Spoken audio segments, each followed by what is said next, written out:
لما تلاقي فيلم يضحكك من غير ما يضغط على الجرح وكمان يضحكك من قلب مشاكلنا، يبقى لازم تقف وتقول هو ايه اللي حصل. سيكو سيكو هو الفيلم اللي رجع الضحكه لقاعه السينما، ضحكه مش مصطنعه، ضحكه خارجه من موقف او من كاركتر، من لحظه عبثيه جدا لكن حقيقيه جدا. انا عارف كراعيكي دي على فكره. وقف على كراعيك عدل يا. ما احنا لو عارفين ايه كراعيكي دي هنعمل اللي انت بتقوله. والله خلينا نفتح مره كمان، مش همسك نفسي. وقف على كراعيك.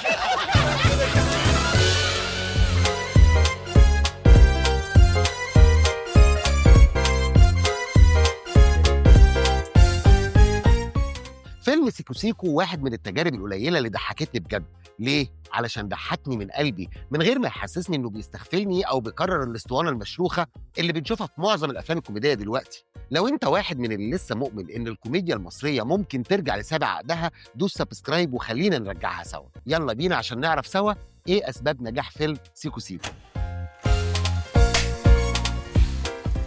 السيناريست محمد الدباح كتب فيلم مبني كله على قاعدة بسيطة جدا ولكن فعالة جدا، هي قاعدة التضاد. ايدك بجنبك وانت بتتكلم. الله الله الله الله الله. ايه؟ طب وانت ليه تمد ايدك دلوقتي؟ انت اللي بتمد صوتك. يا ما بنت صوتك انت بتقول على كلام. يحيى الفهلاوي النصاب الصغير واللي عايش بالفهلوة والذكاء اللحظي، وقصاده سليم المهندس المحترم اللي كل حاجة عنده لازم تمشي بالورقة والقلم. فلما الظروف تجمعهم ويضطروا يشتغلوا مع بعض، الكوميديا بتتولد وبشكل طبيعي جدا. هنا مفيش إفيهات ملزقة، الضحك طالع من الموقف نفسه. حتى التفاصيل الصغيرة اتوظفت كإفيه معاصر بيعلق على حال البلد.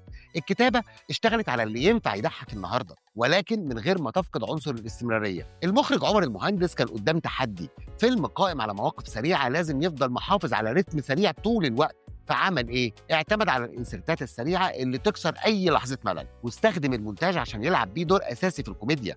ركز ان الضحكه تبقى طالعه من تايمنج مظبوط، لو اتاخر ثانيه المشهد كله يبوظ. والجميل بقى انه هو بيعمل ده ما ضيعش الخط الدرامي.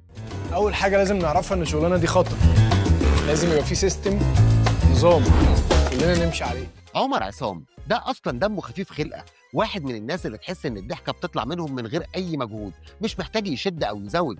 حتى في محاوله انه يزوغ او يتذاكى بيجيب ضحك. دي لعبه انا بشتغل عليها بقالي فتره، لعبه تبان قدام الناس هي لعبه عاديه جدا، بس في حاجه هتتباع في اللعبه لازم تعرفوها. ايه؟ سيكو سيكو. طه الدسوقي بقى هو العكس تماما، برود وجديه والتزام حرفي، وده اللي خلى الكيمياء بينهم تولد كوميديا طول الوقت. عايزك توريني اوري حضرتك ايه؟ قد ايه انت بتحبها. باسم سمرة أكتر أداء مريح ليه من سنين، كاركتر الأب اللي عمله واقعي جدا، خايف على بنته ومش مبالغ في تهديده ليهم، محسسنا طول الوقت بالخطر الحقيقي.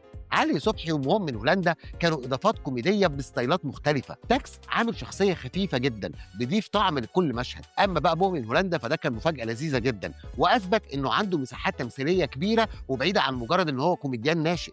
التصوير هنا مش مجرد خلفية، ده شريك أساسي في الكوميديا. التنقل من شقق ضيقة لطرق واسعة، مشهد السرير اللي وقع فجأة، توقيت وزاوية كاميرا محسوبين على الشعرة، مشاهد الأكشن والهزار متصورة برتم يخلي الضحك طبيعي جدا ومش مفروض عليك. المزيكا في الفيلم ده كانت الداعم الصامت، مفيش اوفر، مفيش محاولات لفرض افيه بالمزيكا، بالعكس كانت بتسيب المشهد يشتغل وتدخل في الوقت الصح.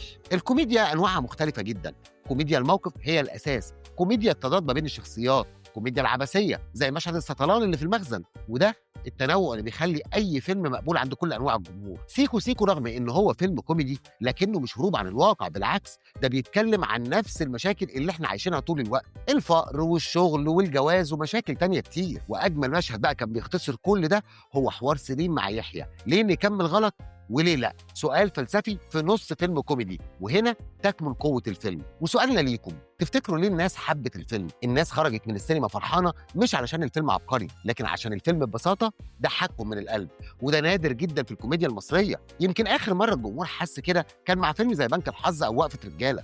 تقييم سقراط لو قارناه بافلام بدايه الالفينات لا لسه بدري، لكن لو قارناه بالكوميديا اللي احنا عايشين فيها بقالنا كام سنه، سيكو سيكو يعتبر فعلا نقله كبيره جدا في عالم الكوميديا.